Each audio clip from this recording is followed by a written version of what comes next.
Welcome to Happy Talks with Dr. Alice and Donovan. Dr. Alice Fong is a holistic naturopathic doctor and founder of Amor de Soi Wellness.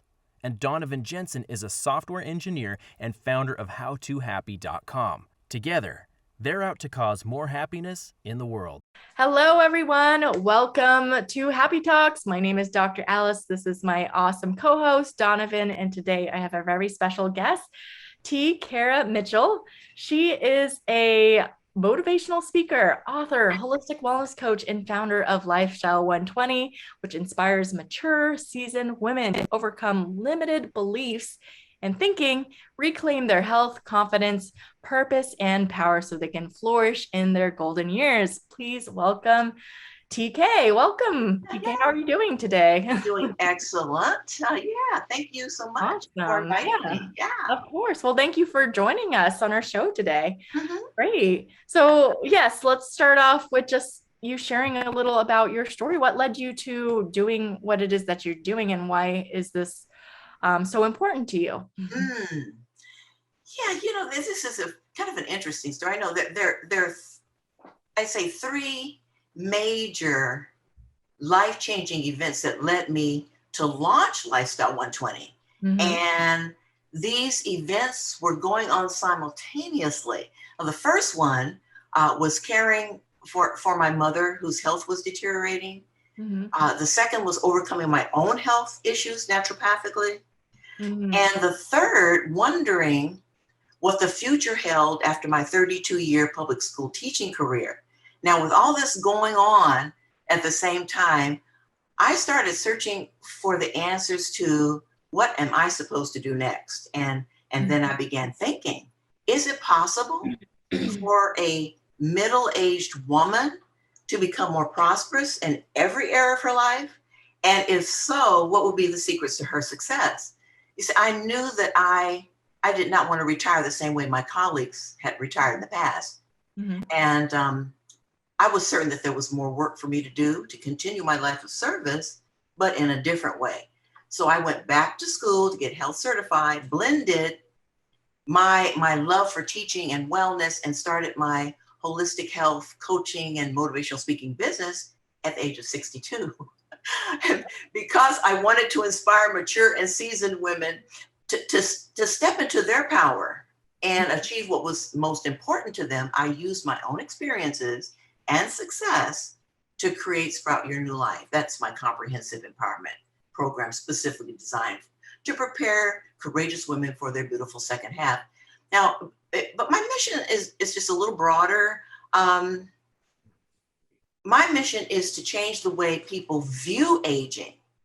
So the global perspective is positive, not negative. So how I do that is to show women how to release that negative mindset of I'm too old to pursue my passions. My best years have passed, those phrases, and I'm not good enough or smart enough. Then make positive mental shifts to reclaim their health, their confidence, their purpose, and their power so they can be amazing in their golden years. Now, I know that if a woman wants to experience more joy and more prosperity in the second half of her life, she must tap into the life-affirming tools that will lead to her success. So that's just it in a capsule. Love it.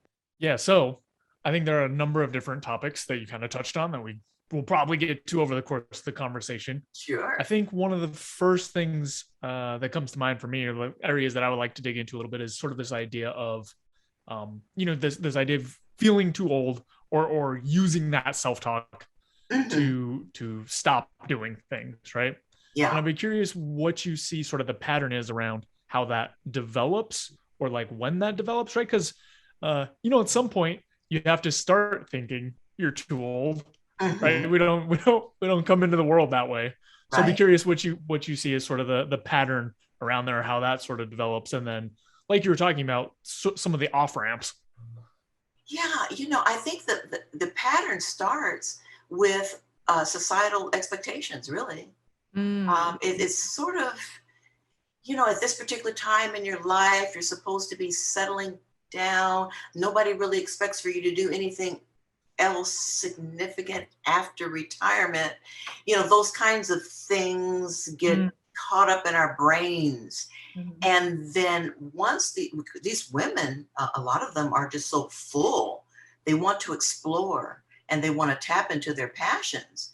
And I help them do that. But some of them have already given up, thinking that, well, I think that, if I was supposed to do something really great or grand or make a significant contribution in the world, I probably would have done that earlier.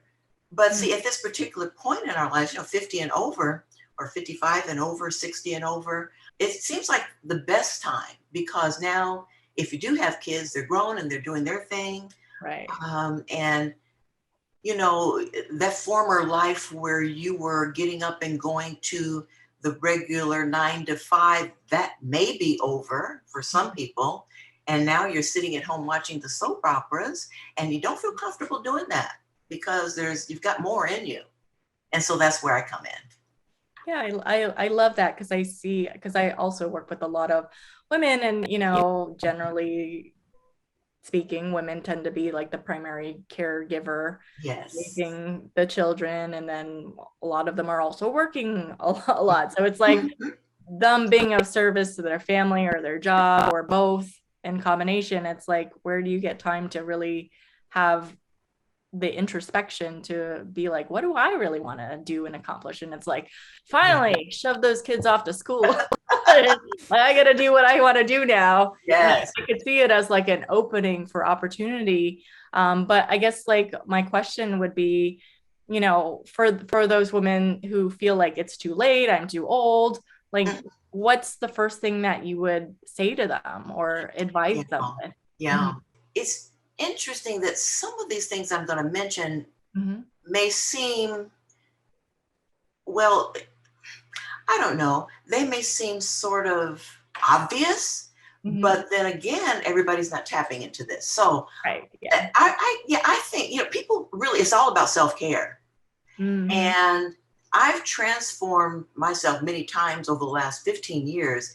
And what I have learned is that in order to increase our chances of living a long, fulfilling life, I've got 7 lifestyle elements that must be practiced in order to grow and flow. I'm sure that many of our listeners have heard of them. The first one, of course, is nourishment, nourishing our bodies with fresh, wholesome, vitamin-rich meals. Making a conscious decision, though, to avoid highly processed foods laden with salt, fat, sugar, and preservatives. That's one. Second is establishing a regular fitness routine, because our bodies were meant to move, and devising a plan to move more will help to keep it working properly. Third is getting proper rest. We all need to be well rested to accomplish our daily tasks. The fourth is the importance of a comfortable and inspiring living space that's free of clutter and toxicity. And we want to make sure that our surroundings are conducive to inner peace and creativity. And 5 is, and this is very important at this particular age, is nurturing healthy and meaningful relationships and keeping in touch with those we care about. And then also, which might seem a little surprising, is to build new friendships. And 6 is generously giving of ourselves through community service. And the 7th is juicy. It's pursuing our interest in our dreams. That's what keeps us relevant and passionate about life. And I believe that committing to these lifestyle components will promote health and wholeness and enable us to lead a full life. Now, but the elements are intimately connected. For instance, if we want to improve our overall health, we'll need to do more than just eat nutritious foods. I think the 7 lifestyle elements must be aligned in order to reap the benefits of optimal health.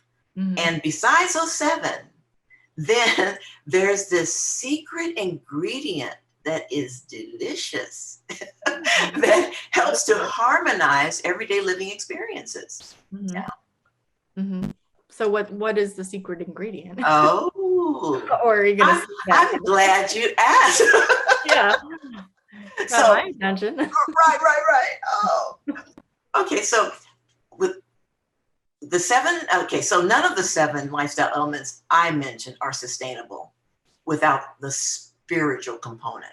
I believe that in order to experience whole health and to fulfill the desires of the heart, there's got to be this lifeline circulating through our everyday experiences. The lifeline is an internal system of fundamental universal truths, and it's the essence of my messaging. So what specifically is it? It's love and compassion. It's your thoughts and words. It's accepting responsibility and honoring your commitments to the choices you make in life. It's trusting and believing, and it's having courage and passion, getting excited again and again about the rest of your life. It's about establishing expectations and planning to be open, just being vibrant during this next stage of life. And then I show women how to access this internal support system, because it's not as easily available unless you know how to tap into it and then apply that to daily living and fertilize their consciousness with a substance that will allow them to grow and flow. It seems like, based on my observations and conversations with people seeking optimal health, the missing link to sustainable success seems to be spirituality. So that whole mind, body, spirit connection has become the main ingredient for my formula for wellness and the critical component to living a long, satisfying life. Yeah, it seems like all those elements plus the bonus element, those different components put together will produce, or are very, very likely to produce, a good life for the majority of people, not just, women in that specific age group, but just everybody. It seems like, could spend time focusing in. And I'm sure, the challenges at that particular life, as with any point in life, are unique or specific to the person and, kind of the period. But at a more general level, those elements seem like really good things that just about anybody could focus on or tap into if they're feeling a little bit off the rails and want to re-engage. Absolutely. I was talking to several people last few months, and their comments were, yeah, like you said, this applies to anybody. And I think my 17-year-old son needs this. So yes, I mean, kids, teenagers, young adults, older adults, everyone, men and women. Yeah. I'm just sort of focusing right now on my girls. So I say, my mature and seasoned women, but certainly this is actually applicable to any person who wants to lead a full life. You're absolutely right. So kind of like circling back to your seven points that you made to have a vibrant, fulfilling life. One of the things that stood out for me, because you had mentioned having relationships, meaningful connections, which I agree with is so important, but you added the part about having creating new friendships even at that age, which I think could present a challenge to some people. And even not even in your golden years, I noticed post-college that could be a challenge for people of how do I build friendships? Because in college it's you're put in this little incubator together, so you build up naturally. So it's how would someone go about that in building new friendships and connections more than just a superficial ship type of thing? Well, first of all, I think they need to become aware that this is something that they want to do. First of all, they have to want to do it. Yeah. And think about how you can get there and take baby steps. For example, one way to do this, I mean, we're involved in, pandemic. It's really tough to get out there. We have to wear a mask, where do we go? So that's really hard too. But one suggestion that I have is to meet new folks through lifelong learning. And lifelong learning is really huge with me. I really do advocate that. So even if you're not attending a class in person, Yeah. you can certainly sign up for your online programs, Yeah. and they're doing something similar to Zoom where you can see people. And that's where you meet people that you don't know, but it's really awesome because they're like-minded. They're in the same class you are. Mm-hmm. And so it gives it creates an opportunity for you to maybe connect outside of class, or find out more about that particular person. So that's one example. Yeah. Yeah, that's a great example. I actually can Mhm. connect with that a lot because one of my communities, I've done a lot of personal development courses with Landmark Education, and Oh, you know, yeah. some of my best closest friends are from like the groups that I was randomly assigned, just random strangers put together. Now, like, you know, they're my sisters essentially. So I Absolutely. get it. Yeah. Yeah. Yeah. Good. Good. One other piece I wanted to add to that is I feel like it's a really good place because it sort of equalizes the playing field around, Mhm. you're all in the same class. Yes. So as opposed to maybe just trying to go out, in the street and meet a random person, Right. you not really sure what attributes you may or may not have in common, but on the Right. learning path, it's all equalized around, hey, we all are learning whatever this particular thing is.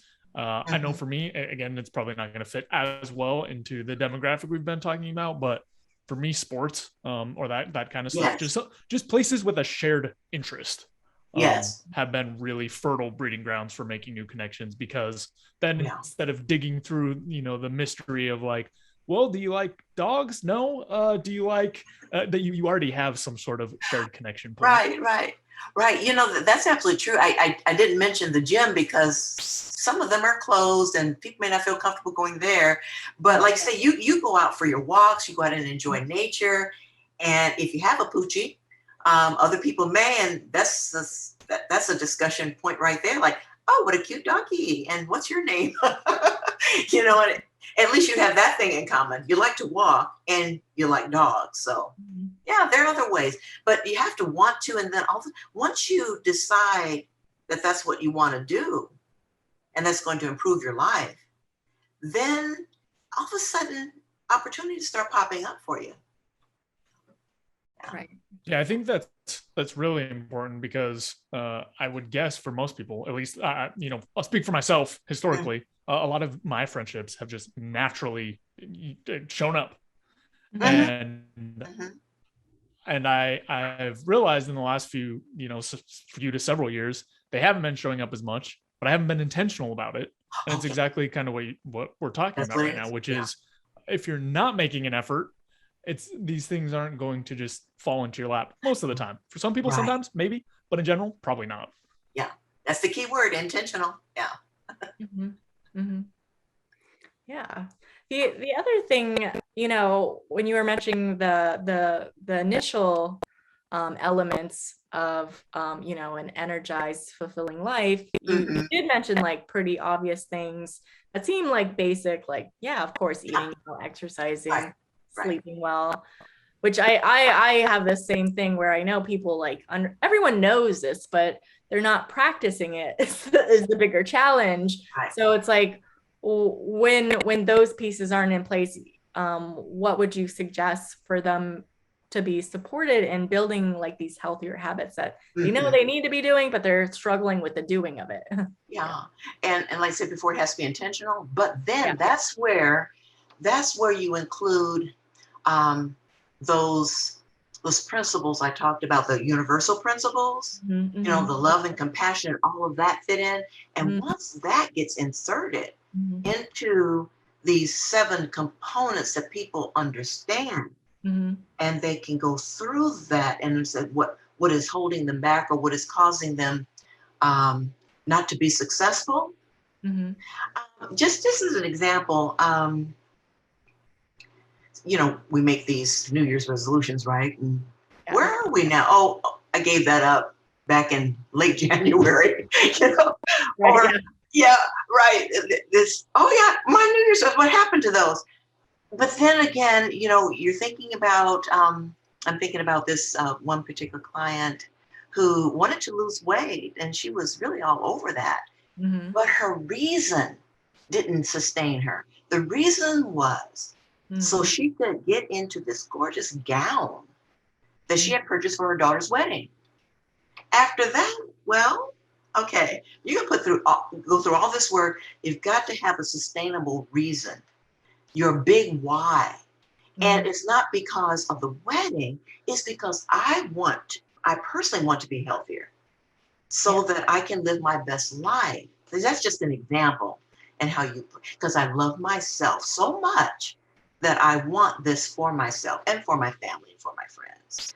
So that's just like a quick little example that the goals need to be looked at carefully.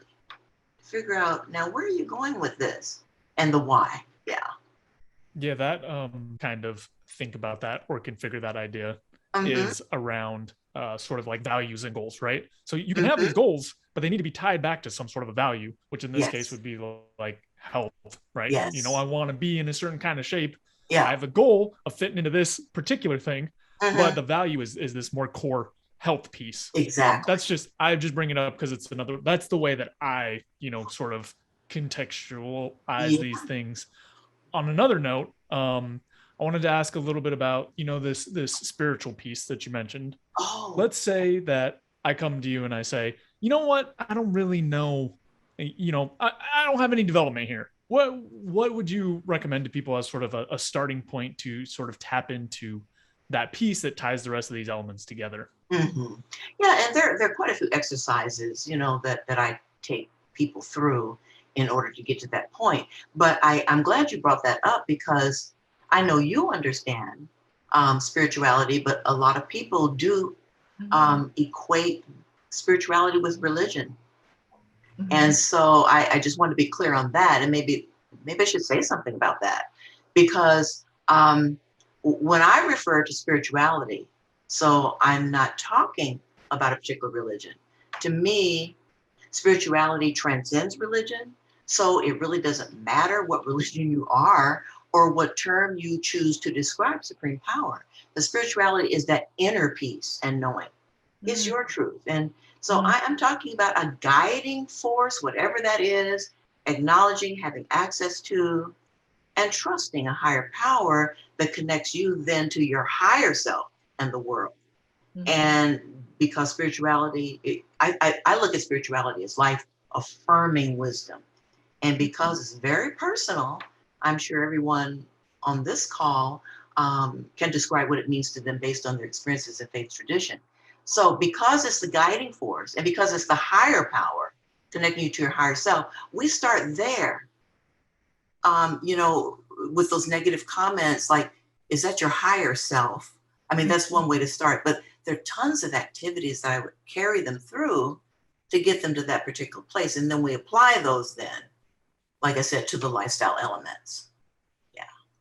Yeah, that makes a lot of sense. And the reason I wanted to bring that up is, like you mentioned, I've sort of done some work around this word. But when I was younger, I grew up in a very religious community that I did not identify with. So that word became very loaded around, hey, are you spiritual? And then when I was younger and still in that location, would equate that with, hey, do you believe in all these things that we believe in?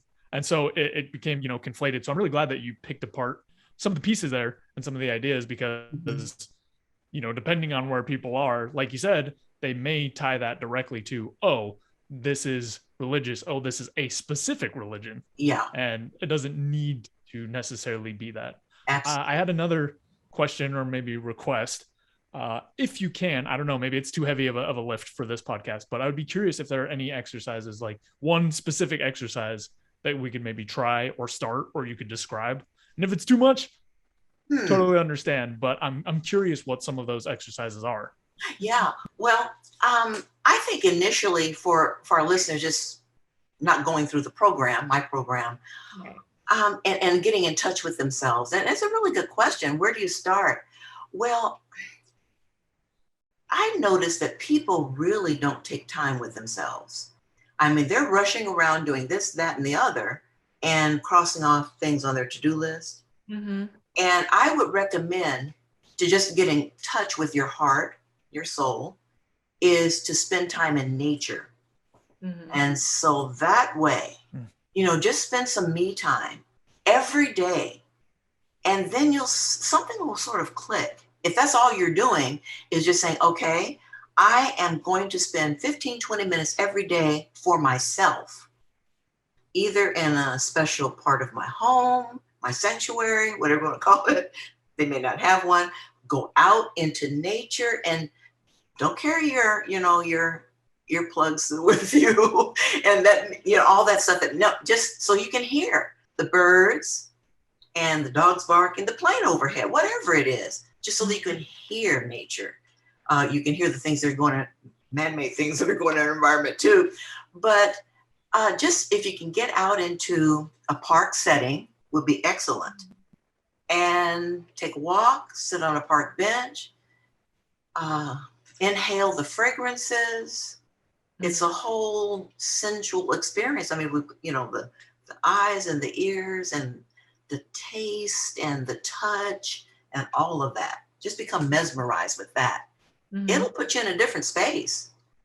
Yeah. And if you have problems when you go out in nature, you come back, you might feel a little better, or at least be inspired. That's so great. That's one thing that we can all do right now. Yeah. I appreciate it because I put you on the spot a little bit. And I think that's all right. Answer. That's all right. I like it. Yeah, I love that idea because it's something that we could all do. It's like, if it's not like we have any nice scenery or outdoors, we could even do it inside or we could go outside depending on the weather. But, just like taking in the senses and taking a moment to like have that sense of stillness. Right. And just like collect yourself and just be with yourself. Yes. The experience of life can really, make like all the things that seem chaotic and stressful not so much. Exactly. And to add to that and to practice that conscious breathing. Mm-hmm. Yeah. And those two elements, going out in nature and practicing breathing, I mean, it's so simple. It doesn't cost anything. And it's a snap. Yeah. And it'll put you in a different space for sure. Definitely. Great. Well, TK, it's been such a pleasure having you on our show. Was there anything you'd like to plug before we wrap up today? Oh, yes. Are we out of time already? Yeah, the time just goes by. Oh my gosh. It just went by really, really fast. Mm-hmm. Well, I want our listeners to know that they can overcome current challenges, reinvent themselves, and evolve into the most amazing and dynamic individuals they were meant to be, and have fun doing it. Now, a transformational journey requires guidance and support.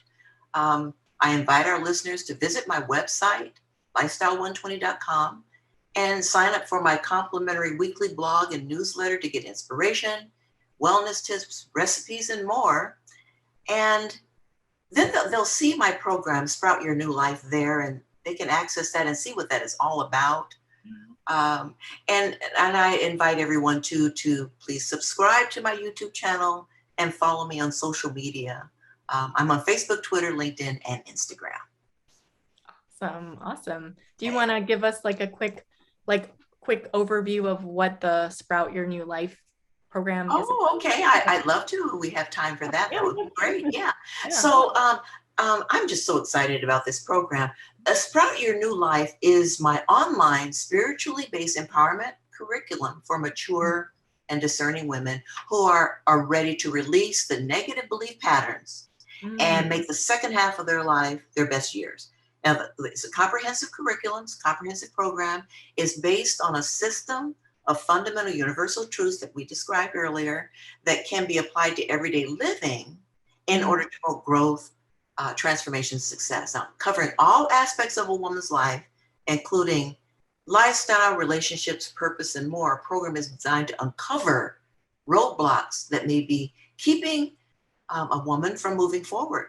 The program takes about 6 months to complete, and the 24 inspired videotape modules and workbook exercises will help them reclaim their health, confidence, power so they can live the life of their dreams. I love it. There's also a Facebook support group. Yeah. Awesome. Great. Thank you for allowing me time to give some details on that. Thank you. Of course. Yeah. So anyone that's interested, you can go to lifestyle120.com, check it out. and learn more and see if you're enjoying, if you're interested. So thank you so much again for being Thank you. Thank you. This was fun. Yeah, definitely. Great. Thanks so much for watching. If you enjoyed this video, be sure to like it and then go and subscribe to my channel and ring the bell so you get notified when the next video comes out. If you check out in the description below, go to my website where you can get my free fast and easy guide to stress relief. Thanks again for checking us out, and we'll see you next time.